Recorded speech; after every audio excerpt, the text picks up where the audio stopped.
네, 안녕하십니까. 오늘은 2021년 전면 개정한 ODA 사업론 교재에 대해서 어떻게 구성이 되어 있고, 목차가 어떻게 되어 있고, 내용이 어떻게 구성되어 있는지 간략하게 설명을 하는 시간을 갖도록 하겠습니다. 제가 ODA 사업론을 집필을 하면서 가장 신경을 썼던 부분은 ODA 주체 부분입니다. 그러니까 공적개발 원조에서 ODA 주체로 규정하고 있는 중앙정부, 정부기관, 그리고 지방정부, 그리고 나아가서 국제기구, 국제개발은행들의 역할, 을 중심으로 OD 사업을 서술을 했습니다. 서술을 했기 때문에 자, 이렇게 기억을 하시면 됩니다. OD 사업을 하는 데 있어서는 중요한 주체들이 있다. 이 주체들은 OD 사업을 계획하고 실행함에 있어서 ODA 국제개발협력의 법률과 제도에 따라서 또 국제개발협력의 체계에 따라서 ODA 사업을 진행을 하고 있다. 이게 ODA 사업에서 가장 핵심적인 내용입니다. 자, 그러면 지리적인 영역에서 한국으로 국한할 경우에는 한국의 ODA 사업이 될 수 있겠죠. 될 수 있겠고 또 선진 공여국으로 국한을 했을 경우에는 독일이나 스웨덴이나 미국, 일본의 ODA 사업이나 체계를 설명하는 그런 내용들로 구성이 될 수 있습니다. 그러면 다자 측면에서 1대1이 아닌 다자 측면에서 보게 되면 OECD나 UN 개발은행들의 지금 하고 있는 많은 국제개발협력 사업을 이야기할 수 있을 것입니다. 그리고 현재 국제개발 협력을 이야기하면서 많은 부분들이 단어들이 용어들이 개념이 혼용되는 경우가 많이 있습니다. 가장 시급한 부분은 국제교류라는 부분을 공적개발 원조하고 같은 용어로 쓰면 많은 무리가 따르게 됩니다. 일반적으로 국내에서 사용하고 있는 용어는 국제개발 협력을 공적개발 원조하고 거의 동일한 개념으로 씁니다. 나아가서 축약해서 개발협력이라는 용어도 쓰고 있습니다. 그런데 국제사회에서 공적개발 원조 ODA와 국제개발협력은 분명히 구분되는 개념입니다. 주체에서 구분이 됩니다. 국제개발협력이 더 광의의 개념입니다. 국제개발협력이 ODA를 포함하는 영역의 어떤 의미이고 국제개발 협력의 대부분은 ODA로 구성이 되어 있다. 그렇기 때문에 일부 학자나 일부 기관에서 국제개발 협력을 공적개발 원조하고 같은 개념으로 사용을 합니다. 사용을 하고 또 나아가서 국제개발 협력, 공적개발 원조, 개발 협력을 어떤 동일한 개념으로 사용을 하고 있기 때문에 어떠한 사업이냐, 어떠한 위치냐, 어떠한 내용이냐에 따라서 이 단어를 구분할 필요가 있을 때는 명확히 구분하는 게 중요하고 그렇지 않을 경우에는 이 국제개발협력, 개발협력, ODA를 같은 개념으로 이해해도 큰 무리는 없을 걸로 판단이 됩니다. 근데 이제 제가 강의하는 부분은 이제 책 제목 자체가, 교재 제목 자체가 ODA 사업론입니다. 그러니까 공적개발 원조 사업론입니다. 사업론이기 때문에 민간 영역에서 이루어지고 있는 국제개발 협력이나 NGO에서 하고 있는 국제개발 협력 이러한 부분은 제외가 되었다. 이렇게 판단하시면 이해하기가 쉬울 걸로 이해됩니다. 자, 그리고 교재 목차가 2010년 교재에 비해서 상당히 많이 보강이 되었습니다. 보강이 되었고 장도 1절에서 11장까지 이렇게 구성을 했습니다. 구성을 했기 때문에 각 장을 제가 짧은 시간에 간략하게 설명을 하게 되면 제1장 같은 경우에는 국제개발협력과 ODA 공적개발 원조를 설명을 했습니다. 설명을 하고 개념에 대한 정리 그리고 이론적인 토대 부분을 많이 보강을 했습니다. 자, 이론적인 토대 부분은 다른 교재나 다른 어떤 연구자들에 의해서 많이 언급되지 않는 부분입니다. 이런 부분입니다. 우리가 국제개발 협력을 함에 있어서 1950년부터 현재까지 어떠한 이론적인 토대가 있었느냐 이런 부분을 살펴보는 겁니다. 가장 핵심적인 부분은 개발적인 측면에서 1950년 2차 세계대전 이후 신생 독립국가의 경제활동을 돕는다든지 공산화되는 것을 막기 위해서 어떤 대외 원조를 함으로 인해서 50년대는 어떤 그런 개발적인 측면이 있었고 어떤 성장 주도냐 또 재분배냐 이러한 이론 신자유주의 이런 부분하고도 연계되어서 넘어가는 부분들이기 때문에 자 그러면 연대별로는 그 당시에 국제개발협력은 어떠한 이론적인 토대가 형성되었느냐 뭐 레짐 이론 그래서 법 질서라든지 이런 부분을 중요시하느냐 이런 부분입니다. 그러니까 여러분들이 이 ODA 사업을 공부하는 학생이라 그러면 본인이 판단하는 가장 합리적이고 적합한 국제개발 협력의 이론적 배경은 무엇인지 조금 진지한 고민을 해야만이 어떠한 공공의 장에서 여러분들이 확장성 있게 ODA나 국제개발 협력을 설명할 때 조금 더 설득력이 있을 수 있는 그런 이론이기 때문에 제 1장에서 ODA 협력의 이론적 토대를 그렇게 중요하게 제가 다루었습니다. 그리고 국제사회와 ODA 발전사는 많은 교재에서 다루고 있는 일반적인 부분이기 때문에 간략하게 축약해서 이제 넣었던 부분입니다. 그리고 한국의 발전과 개발 협력 이 부분도 일반적인 부분만 많이 언급이 되었지 여기에도 조금 더 깊이 있게 심층적으로 조사되어야 될 부분이 상당히 많은 부분입니다.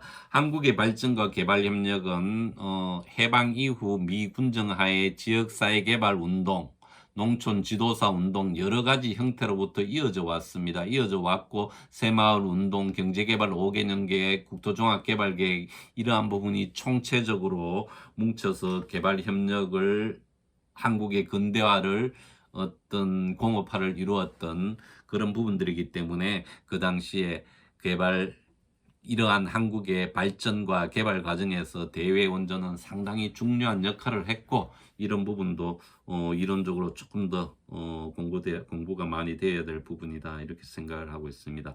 제2장의 경우에는 국제개발 협력과 지속 가능한 발전 목표입니다. 지금 많은 기업에서도 롯데도 그렇고 제가 보니까 어떤 공기업에서도 지속 가능한 발전 목표를 홈페이지에 올려놓고 기업 가치로 활용을 하는 경우가 많이 있습니다. 이제 한국의 많은 기업들도 국제화되었고 어떤 국제 질서나 국제 규범을 일정 부분 따른다는 거죠. 따르기 때문에 여러분들이 혹시 공기업이나 사기업에 취업을 준비하는 학생이 있다 그러면 제2장 국제개발 협력과 지속 가능한 발전 목표에 대해서는 필히 정확하게 인지하고 학습을 하면 상당히 많은 도움을 줄 수 있을 것입니다.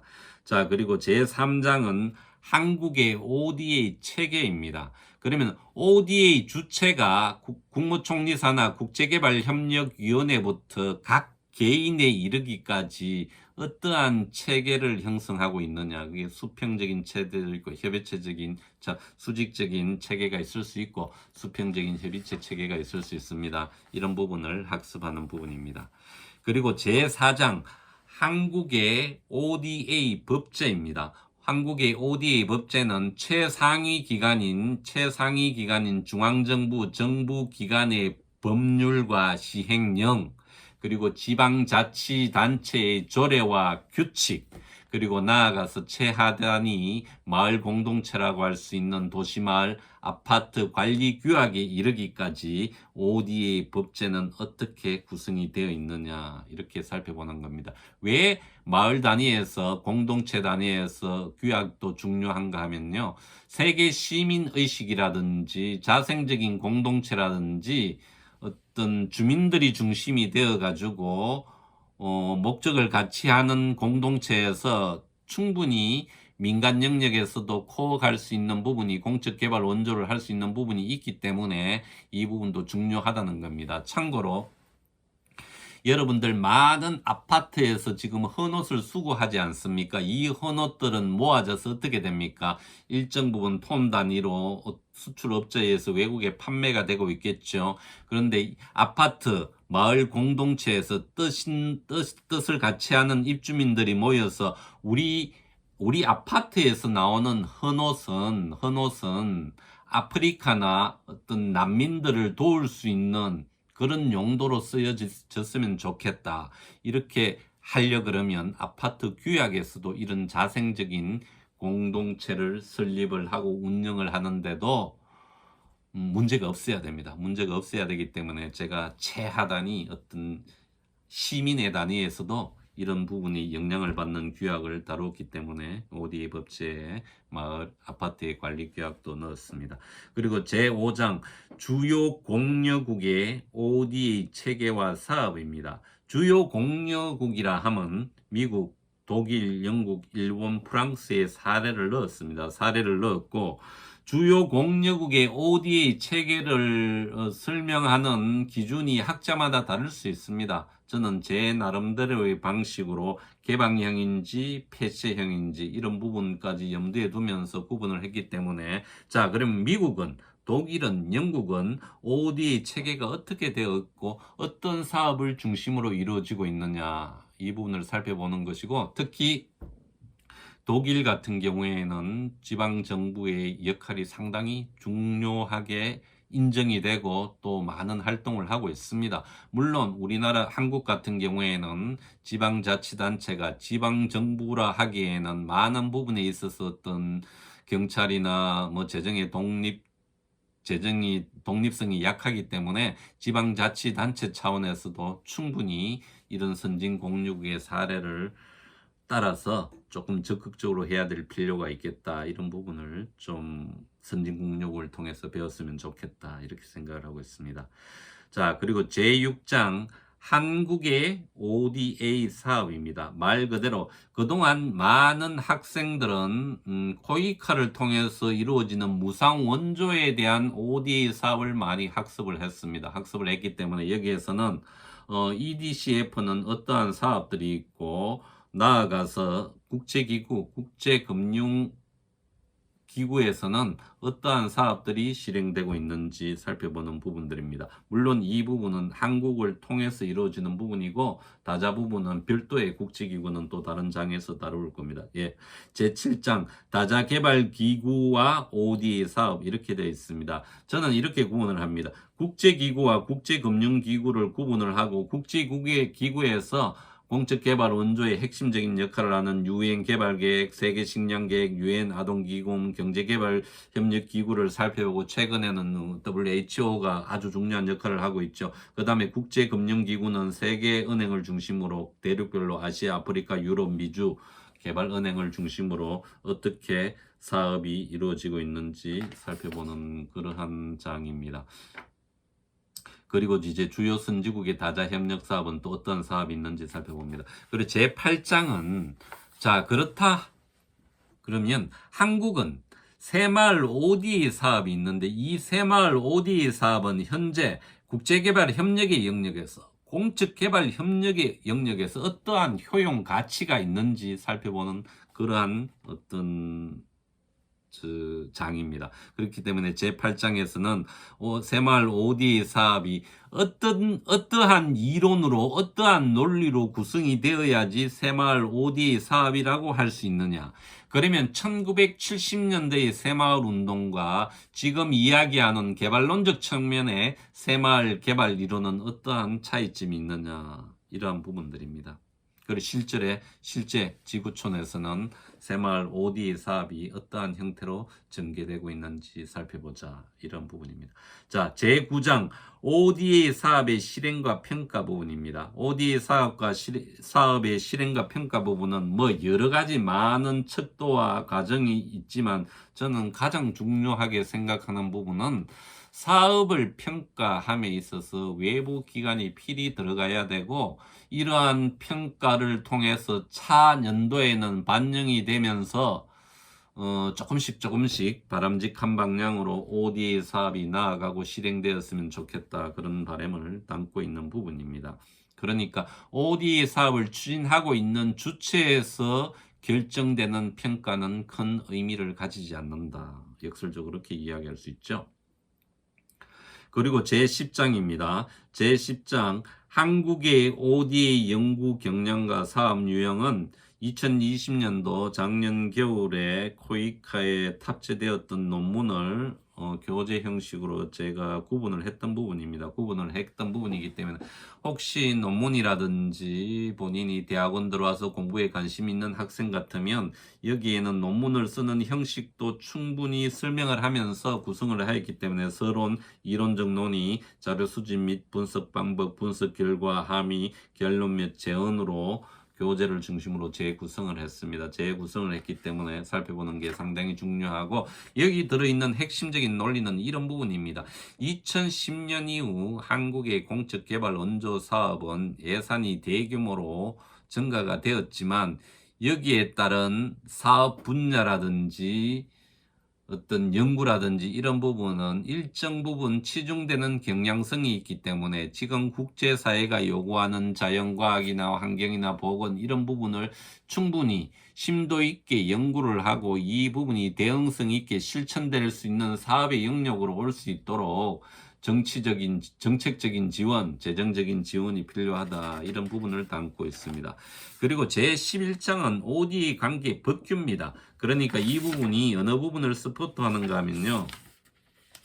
제6장 제4장 한국의 ODA 법제를 서포트하는 부분입니다. 최상위법인 국제개발협력기본법을 중심으로 각 정부 기관에서 하고 있는 관련 법령이 있고 그 다음에 지자체 그 조례가 있다. 그리고 아파트 단위에서는 관리 규약이 있다. 자생 단체 이제 설립 요건에 대해서 그렇게 설명을 하고 있습니다. 자, 마지막으로 꼭 기억해야 될 부분은 공적 개발 원조를 시행함에 있어서 한국은 총괄기구인 국무총리사나 국제개발협력기구가 있습니다. 그 다음에 주관기관은 정부 부처를 말합니다. 크게 이제 외교부, 기획재정부, 재정기획부, 그 다음에 산하 정부 기관이라 할 수 있는 코이카, EDCF를 통해서 한국은 대부분의 공적개발 원조 사업이 추진되고 있기 때문에 여러분들이 국무총리사나 국제개발협력위원회를 이해하고 그 다음에 담당 부처를 이해하고 그 다음에 담당 기간을 이해하는 것이 상당히 중요하다. 그렇게 여러분들이 머릿속에 그림을 그려놓으면 교재를 충분히 읽어보면 조금 더 세밀한 부분까지 학습을 하면서 구체화되는 것을 느낄 수 있을 것입니다. 예, 이렇게 해서 2021년도 새롭게 보강된 ODA 사업론 교재에 대한 설명을 마치도록 하겠습니다. 혹시나 영남대학교 학생 외에 교재에 대한 관심이 있는 연구원이나 학생들이 있다 그러면 제가 메일로 여러분들이 보내주시게 되면 모아서 짝수 단위로 제가 하게 되면 이제 가격이나 이런 부분까지 알려줘서 여러분들이 공부를 하는데 조금 더 도움이 될 수 있도록 그렇게 도와드리도록 하겠습니다. 이상입니다.